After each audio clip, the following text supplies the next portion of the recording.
ഗുജറാത്തിൽ 1800 കോടിയുടെ മയക്കുമരുന്ന് പിടികൂടി. 300 കിലോയോളം വരുന്ന മെത്താഫെറ്റമിനാണ് പിടികൂടിയത്. കോസ്റ്റ് ഗാർഡാണ് ലഹരി വസ്തുക്കൾ പിടിച്ചെടുത്തത്. വിവരങ്ങളുമായി അബ്ദുൾ റഷീദ് ചേർന്നു. അബ്ദുൾ റഷീദ്, എന്തൊക്കെയാണ് ഗുജറാത്തിൽ നിന്നുള്ള വിവരങ്ങൾ?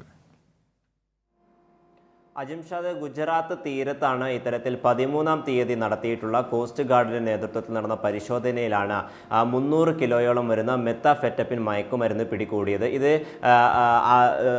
ആഗോളതലത്തിൽ 1800 കോടി രൂപയോളം വില വരുന്ന മയക്കുമരുന്നാണ് എന്നാണ് ഇപ്പോൾ കോസ്റ്റ് ഗാർഡ് വ്യക്തമാക്കുന്നത്. എന്തായാലും ഇന്റർനാഷണൽ മാരിടൈം ബൗണ്ടറി ലൈനിന് സമീപം ഒരു ബോട്ട് കണ്ടെത്തുകയായിരുന്നു. പിന്നീട് കോസ്റ്റ് ഗാർഡ് ATSുമായി സംയുക്തമായി നടത്തിയിട്ടുള്ള പരിശോധനയിലാണ് ഇത്തരത്തിൽ 300-ലധികം കിലോയോളം മയക്കുമരുന്ന് പിടികൂടിയത്. ഈ ബോട്ട് കണ്ടെത്തിയതിന് പിന്നാലെ സേനയെ കണ്ട ഈ പ്രതികളൊക്കെ തന്നെയും രക്ഷപ്പെടാനുള്ള ശ്രമം നടത്തുകയും മയക്കുമരുന്ന് കടലിൽ ഉപേക്ഷിച്ച് പോകാനുള്ള ശ്രമം നടത്തുകയും ചെയ്തിരുന്നു.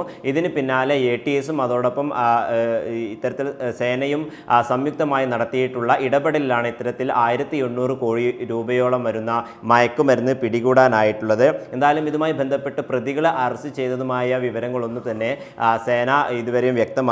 കോസ്റ്റ് ഗാർഡിന്റെ സംഘം ഇത്തരത്തിൽ ബോട്ട് വളയുകയും അതോടൊപ്പം ഈ ബോട്ടും ഈ മയക്കുമരുന്നുകളും പിടിച്ചെടുത്തിട്ടുണ്ട്. പിന്നീട് ഇത് പോർബന്ദറിലേക്ക് അയക്കുകയും രാസപരിശോധനകൾ അടക്കമുള്ള കാര്യങ്ങളിലേക്ക് നീങ്ങുകയുമാണ് എന്നാണ് ഇപ്പോൾ കോസ്റ്റ് ഗാർഡ് വ്യക്തമാക്കിയിരിക്കുന്നത്. എന്തായാലും കോടിക്കണക്കിന് രൂപയുടെ മയക്കുമരുന്നുകൾ ഈ ഗുജറാത്ത് അതുപോലെ മധ്യപ്രദേശ് മേഖലകളിലുള്ള കടൽ തീരങ്ങളിൽ ഇത്തരത്തിൽ വ്യാപകമായിട്ടുള്ള കടത്തൽ, അതായത് ഇത്തരത്തിൽ മയക്കുമരുന്ന് കടത്താനുള്ള ശ്രമം നേരത്തെയും ഉണ്ടായിരുന്നു. ഇത് തടയുന്നതിൻ്റെ ഭാഗമായാണ് കോസ്റ്റ് ഗാർഡിൻ്റെ നേതൃത്വത്തിൽ പരിശോധനകൾ നടന്നു വന്നിരുന്നത്. ഈ പരിശോധനയിലാണ് ഇപ്പോൾ 1800 കോടി രൂപയോളം വരുന്ന മയക്കുമരുന്നുകൾ പിടിച്ചെടുത്തിരിക്കുന്നത്. അജിംഷാദ്, തീർച്ചയായും ഈ ഗുജറാത്തിൽ വ്യാപകമായി ഇതിന് സമാനമായ തരത്തിൽ നേരത്തെയും മയക്കുമരുന്ന് വേട്ട നടന്നിട്ടുണ്ട്. പക്ഷേ ഗുജറാത്തിൽ മയക്കുമരുന്ന് കേസിൽ ശിക്ഷിക്കപ്പെടുന്നവരുടെ എണ്ണം കുറവാണ്. അപ്പോൾ കേരളത്തെയൊക്കെ അപേക്ഷിച്ച് വളരെ വലിയ രീതിയിൽ മയക്കുമരുന്ന് ഉപയോഗവും കടത്തു നടക്കുന്ന സംസ്ഥാനങ്ങളിൽ ഒന്നാണ് ഗുജറാത്ത്. പക്ഷേ കേരളത്തിൽ ഉള്ളതുപോലെയുള്ള ട്രയലോ ശിക്ഷയോ അവിടെ നടക്കുന്നില്ല. ഇതാണ് ഒരു പക്ഷേ ഇതിൽ വ്യാപകമാകുന്നതിലേക്ക് നയിക്കുന്നത്. ഇപ്പോൾ പിടിക്കപ്പെട്ട ഈ മയക്കുമരുന്ന് മാരകമാണ്. അത്തരത്തിൽ എന്തൊക്കെ വിവരങ്ങളാണ് റഷീദ് ചേർക്കാനാകുന്നത്?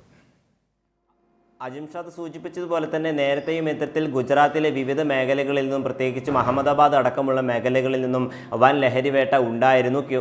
കിലോ കണക്കിന് വരുന്ന അല്ലെങ്കിൽ കോടിക്കണക്കിന് രൂപ വിലമതിക്കുന്ന മയക്കുമരുന്നുകൾ, വിവിധ രാസവസ്തുക്കൾ അടക്കമുള്ള മയക്കുമരുന്നുകൾ പിടിച്ചെടുക്കുന്ന സാഹചര്യം ഉണ്ടായിരുന്നു. അതേസമയം ഇതുമായി ബന്ധപ്പെട്ട പ്രതികളെ അറസ്റ്റ് ചെയ്യുന്നതോ അല്ലെങ്കിൽ തുടർ നടപടികൾ സ്വീകരിക്കുന്ന ഒരു സമീപനം BJP സർക്കാരിൻ്റെ ഭാഗത്തുനിന്നും ഉണ്ടായിട്ടില്ല. പ്രത്യേകിച്ചും കേന്ദ്ര സർക്കാർ മയക്കുമരുന്നിനെതിരെയും അതോടൊപ്പം ലഹരി വസ്തുക്കൾക്കെതിരെയും വലിയ ക്യാമ്പയിനുകളും അതോടൊപ്പം നിരവധി പ്രചാരണങ്ങളും കൊണ്ടുവരുന്ന ഒരു സാഹചര്യത്തിലാണ് ഇത്തരത്തിൽ ഗുജറാത്തിലെ വിവിധ മേഖലകളിലും അതോടൊപ്പം പ്രത്യേകിച്ചും ഇത്തരത്തിൽ ഈ തീരപ്രദേശങ്ങൾ കേന്ദ്രീകരിച്ചുകൊണ്ട് ലഹരിവേട്ട ഉണ്ടാകുന്നത്.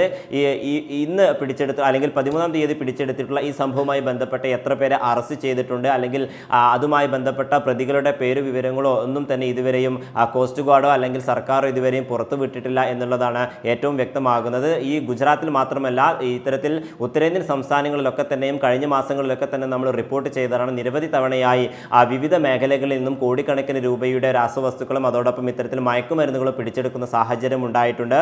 എന്തായാലും നിലവിൽ ഇപ്പോൾ 13-ാം തീയതി പിടിച്ചെടുത്തിരിക്കുന്നത് ഇത്തരത്തിൽ ഈ കടൽ മാർഗം ഗുജറാത്തിലേക്കും അതോടൊപ്പം മറ്റു സംസ്ഥാനങ്ങളിലേക്കും കടത്താൻ ശ്രമിച്ച മയക്കുമരുന്നുകളാണ് പിടിച്ചെടുത്തിരിക്കുന്നതുമായി ബന്ധപ്പെട്ട നടപടികളിലേക്ക് കോസ്റ്റ് ഗാർഡ് അടക്കം അല്ലെങ്കിൽ ATS അടക്കം കടക്കുമെന്ന് തന്നെയാണ് നമ്മൾ മനസ്സിലാക്കുന്നത്. ജിംഷാദ്.